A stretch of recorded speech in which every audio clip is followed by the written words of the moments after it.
So, as you say, it's a great celebration, certainly a big celebration in the UK. I was there last weekend with Minister Radman for bilateral talks with his opposite number, James Cleverly, and on the streets outside the Foreign Office, the flags were already going up. In the shops, there's all sorts of memorabilia ready, and there's lots of plans for street parties and those kind of things. So there's definitely a real festival feel in the UK.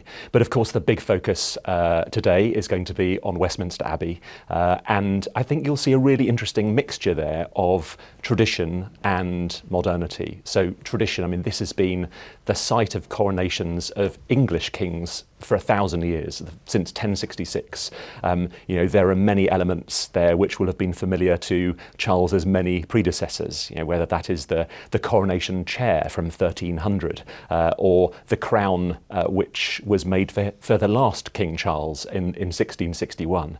So that will be familiar, but there's lots of new elements as well, reflecting the changing monarchy, but also Charles himself. So I think in the Abbey you will see a much more diverse crowd of people. You'll see people representing all different communities in the UK, but different faiths as well. There'll be new music. Some of that will be in English, of course, but some of it will be in Welsh or even Greek Orthodox. And at the heart of the ceremony, I think, also will be community. So there are lots of representatives being invited of people who've made an impact in their communities at a local level, whether that's through charitable work or volunteering or perhaps working in the health sector during the pandemic. And so I think that will be an important theme today, but also over this weekend.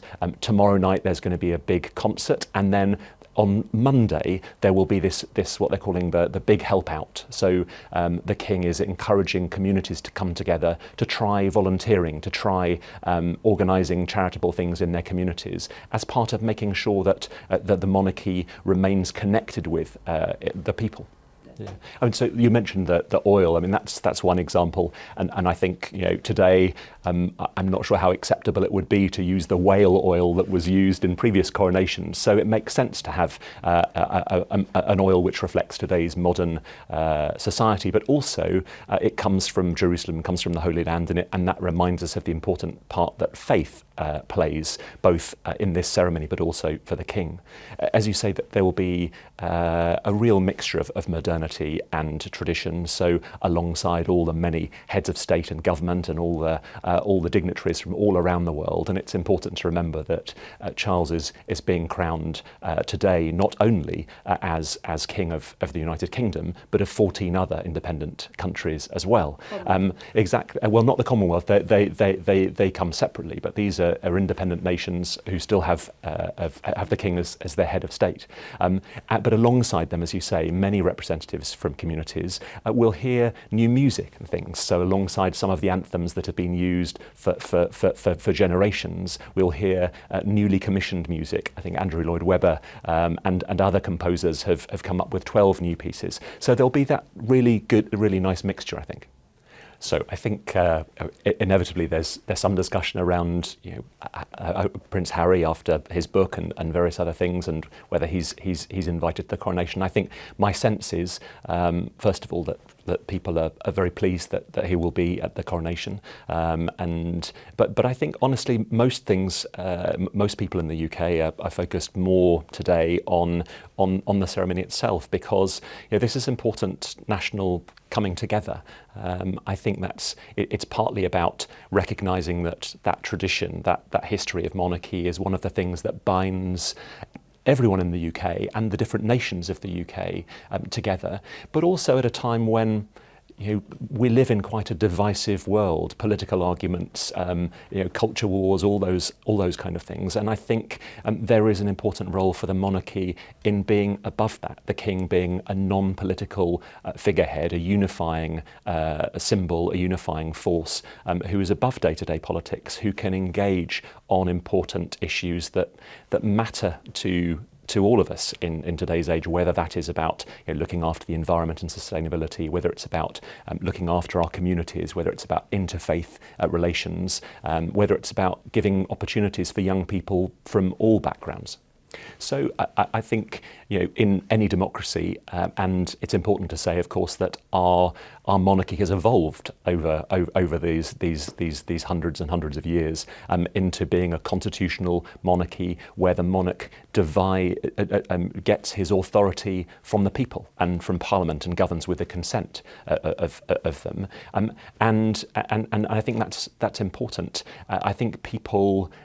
My sense is that, of course, in a democracy, people will rightly have conversations about how they want to be led, what kind of government they want, and this is a moment to do that.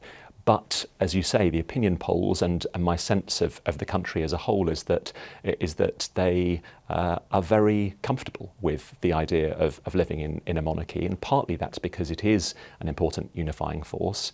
I think also our tradition and our history is something that binds us together as a nation.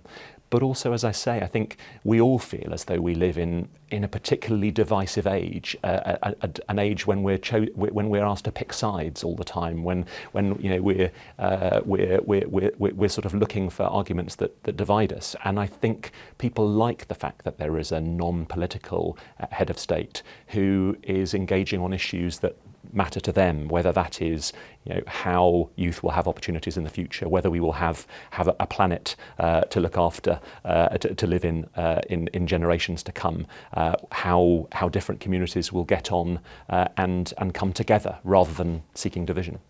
Well, when we were thinking as an embassy team about where in Croatia we should celebrate the coronation, Osijek came to mind immediately, and that's partly because, as you all know, the king has visited 5 times Croatia, but his most recent visit was to Osijek, to Eastern Slavonia, and it really left an impression. People may remember that his Christmas card from that year was a picture of him and Camilla in Osijek, and it was partly about his positive experience. It really left an impression on him, and I think that was partly around some of the things that he saw there, but mostly I think he met people in Osijek who are really passionate about some of the same issues that he is passionate about, whether that is conserving the environment and sustainability, whether that's thinking about cultural heritage, whether that's about providing opportunities for youth,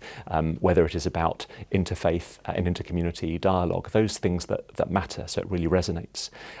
But perhaps the other great reason for hosting our party in Osijek today and celebrating here is that there's a family link. So as the wonderful folk at the State Art Archives have uncovered, King Charles's great grandfather was born in Osijek in 1837, and so it turns out that when we're here in Osijek, it isn't that we're just among friends, but among family, and people from Slavonia are renowned for their warm welcome, and so no wonder we feel at home here.